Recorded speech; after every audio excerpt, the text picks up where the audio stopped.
when I was 4. My parents paid some smugglers. They took everything we had. They took our little money, they took our documents. So we were definitely left out in the middle of the mountains in the night. Back in those years, we're talking now almost 25 years ago, people would be killed if they would be trying to cross the border. Angela è scappata dalla dittatura finendo sfortunatamente nelle mani delle persone sbagliate, che hanno sfruttato le energie e le buone speranze di lei e dei suoi genitori. Un periodo terribile e pieno di sofferenza che Angela non ricorda molto volentieri, ma grazie al suo sforzo e alla sua testimonianza portiamo alla luce una storia simile a quella delle 10.000 persone che ogni anno vengono adescate per subire questa barbarie a guadagno di qualcun altro. Ciao, sono Nicolò e noi siamo un gruppo di ragazzi curiosi di scoprire la formula segreta dell'amore per raccontarla con gli occhi del mondo e la voce delle sue persone. E tutto questo è Love Project.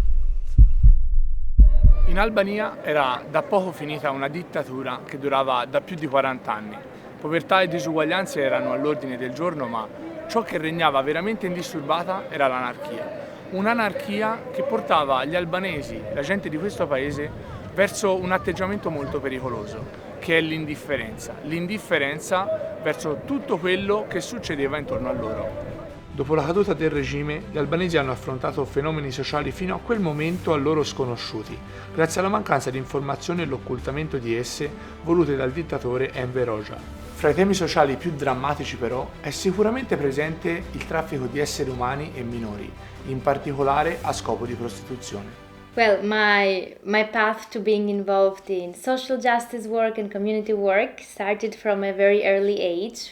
Since I was 4 years old, I was born in Tirana, Albania, and I was born in quite a turbulent time after the fall of the communist regime, and Albania was rebuilding itself. It was starting to put the basis of democracy. But then a civil rebellion, civil war happened in Albania, so we had to flee the country with my family.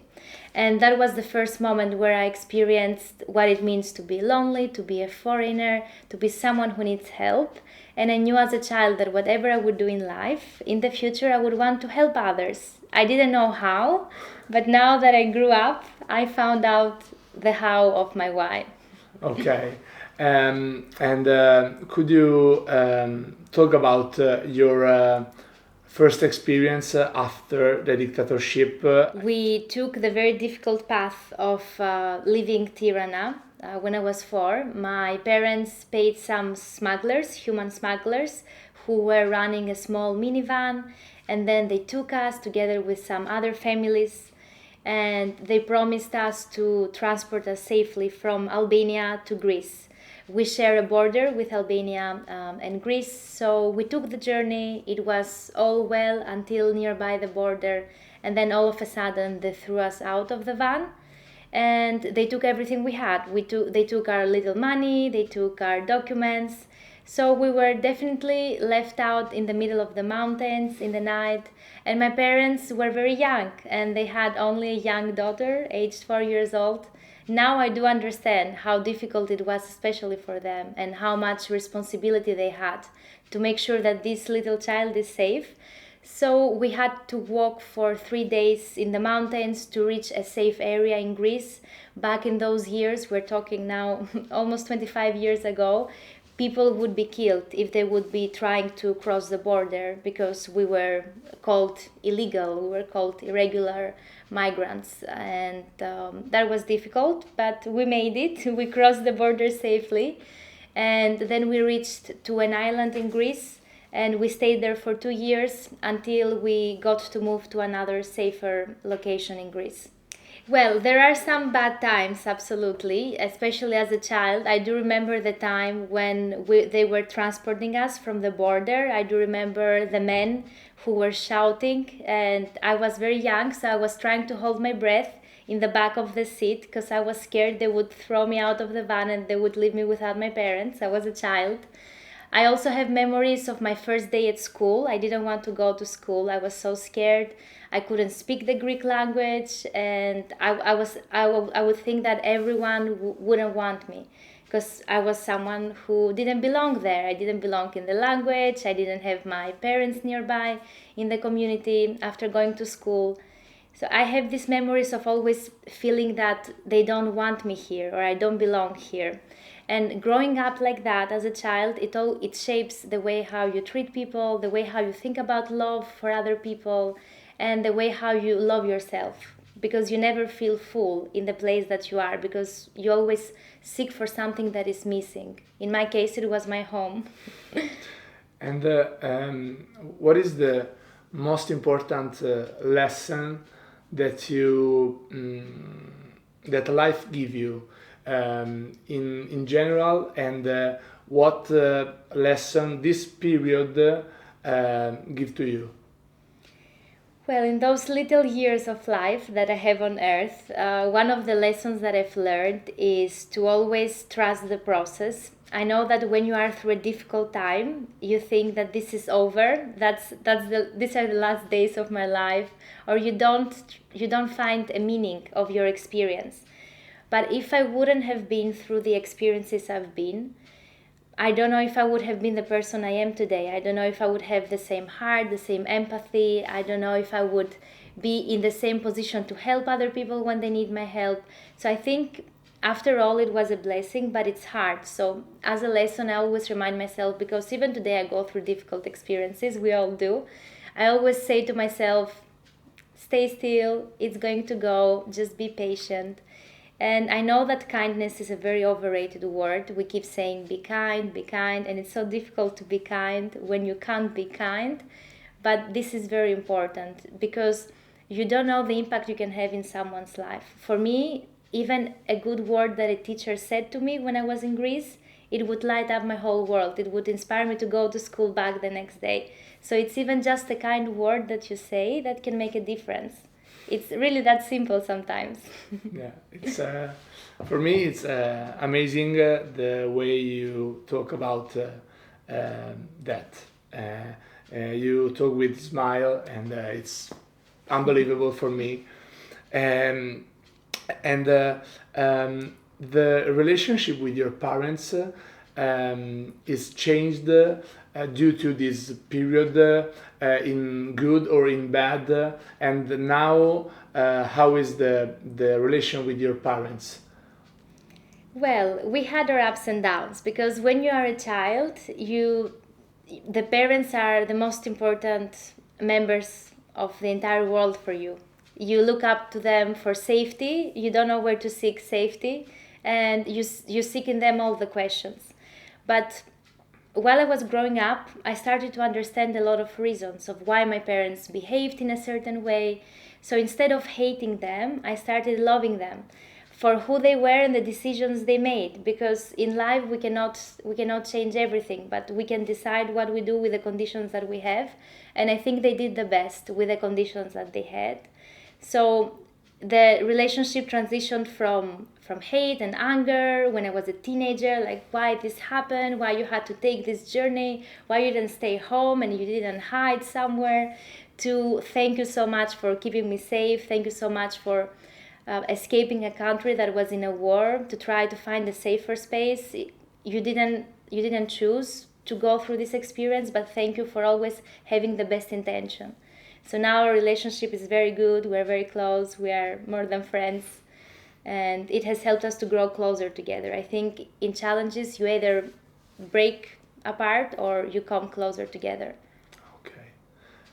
Well, I wish I had an answer. I think time heals itself, and there is not a single recipe for everyone, because some people heal through time and silence.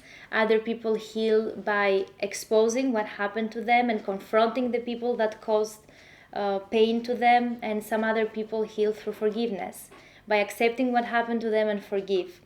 In my case, it was forgiveness. I forgave initially myself, because when you are a child, you don't understand many things. You think it's your fault. It's your fault for people not wanting you back to school, but not the fault of the system and racism. You think it's your fault for not being able to learn the language or to be welcomed in the houses of Greek people and their children, because you would be a foreigner.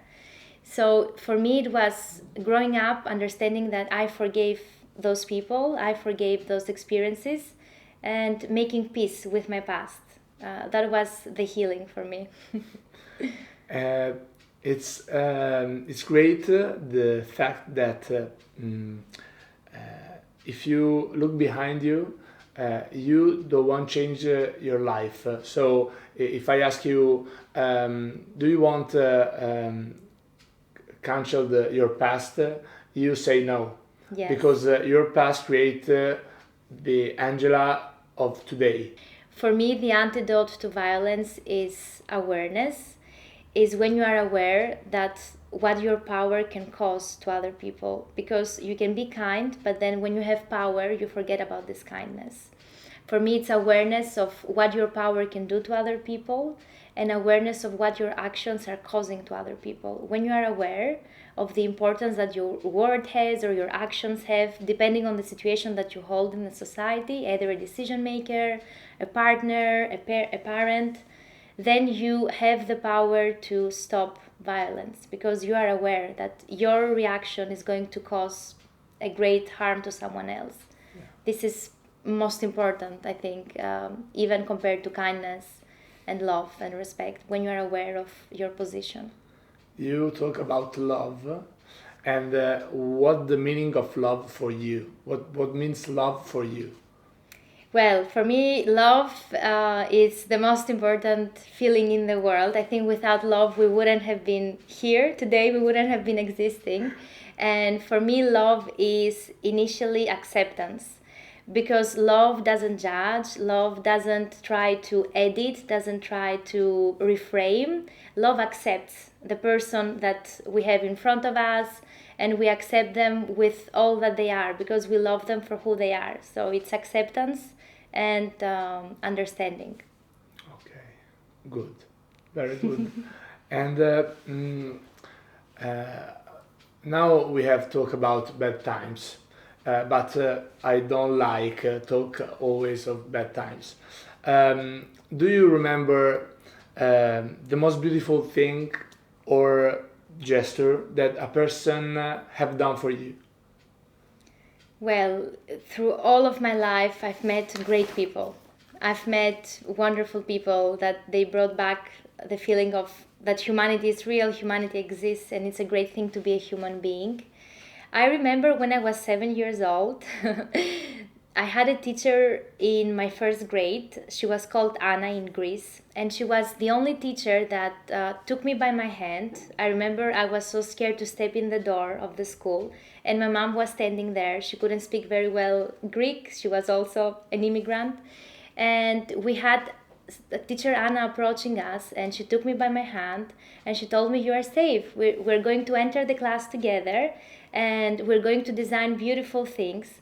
So she took me in the class, then she took me in the after-school activities so that other children could engage with me, and she also invited me to her house with my parents. So she made us feel part of the community. She made us feel part of other parents in that city. And it was that small gesture that made me love school and made me who I am today, after all, to pursue my dreams and to see beyond fear the real love, the love for life. And I'm really thankful to her. How many people in these days are victims of the human trafficking? If you can talk about this problem of the world to make a sensibilization for people who look the interview. Absolutely. Well, when it comes to Albania, it is estimated that 36,000 people are trapped into modern slavery conditions, either forced labor, sex trafficking, or other forms of exploitation. And when it comes worldwide, it's over 50 million human beings trapped into modern slavery. The problem is that these numbers are way more than the ones that we know, because it is an unreported crime and it's hidden in plain sight. You can be walking, you can be in the bus with a victim of modern slavery and don't understand it. There is this tendency in the media or in the films to show chains or to show bruised eyes, but the majority of victims do not have any of that. They can be walking with you, but they don't have their documents, or they are abused, they are threatened of their lives in case they speak up against their exploiter. So I think my message of awareness is, when we have power to help in the community, it's great to prevent. For example, if we know that a family is struggling financially and they have young children, we have to find ways to support them. Either mentor the children through our children, create a peer mentoring scheme in the community, perhaps pay the fee of their school for 1 year if we can afford it, or pay their fee for their excursions when they are together with school, so that we do not create isolation between the children, or provide jobs if we have businesses to vulnerable people and give a helping hand. We have power as community, and I think we give away our power when we think that we don't have. When we look at those big numbers, we cannot stop it. But I think even if we do one good thing for one person in our neighborhood that we see that they're struggling, we have automatically saved one life, and that's more than enough. And what are the biggest problems that the victims of the human trafficking have to face? Yes. In general. Well, for my work, especially in Albania, with victims of trafficking, is mostly financial hardships, especially after they escape from human trafficking and they are part of the economic reintegration programs. They struggle a lot to find decent jobs, especially in Albania. With an unregulated labor market, it's so difficult for them to stay in jobs, because most of the times they will also have children, they will be single mothers. There is so much stigma in the society in Albania, so the majority of these victims, who are women and girls in Albania, they wouldn't be welcomed back by their families, so they would have to be single mothers, but also take care of their family and then go to work. And that's not possible most of the times. They cannot make it on an 8-hour full-time job and then also take care of their children with no support. We need jobs that are tailored to the needs of survivors, that they can have flexible hours and better working conditions than what the labor market offers in Albania. So that is one of our biggest struggles at the moment, finding employment that is decent and provides a good life for survivors. Or it was a case where I used to love writing a lot, writing poetry. And I remember I had a teacher when I was 10 years old, and I would give her my poetry collection, and she would always give me a lower grade, not the fuller grade. And when I would ask her why, she would be, because you're not a national, so you cannot know our language in the excellent way compared to the other local ones. And I would be so good at writing those poems. But I think these experiences help you at the end, because they make you try even harder, write even better. So I'm very thankful also for that experience now. But resilience is, I think, one of the most important skills nowadays to survive. Because what doesn't break you, it makes you. So it's this resilience that helps you move forward and invent things. I think nowadays, especially our generation, perhaps we're used to things being very easy, to getting things easy, to living things easy. So having this resilience and this courage will help us to invent things, innovate things, help people. I think we need to get back this spirit of inventing things. La presenza, l'impegno e la testimonianza di persone come Angela, che ogni giorno lottano attivamente per i diritti e l'emancipazione delle donne albanesi in uno stato fortemente patriarcale, è preziosa. Quello che abbiamo imparato grazie a lei è che l'amore è come l'inchiostro e la violenza è come l'acqua. Se mettiamo una goccia d'acqua in un bicchiere di inchiostro non cambia nulla, ma se mettiamo una goccia di inchiostro in un bicchiere d'acqua, l'inchiostro pervade tutto. Così è l'amore, invadente e inarrestabile.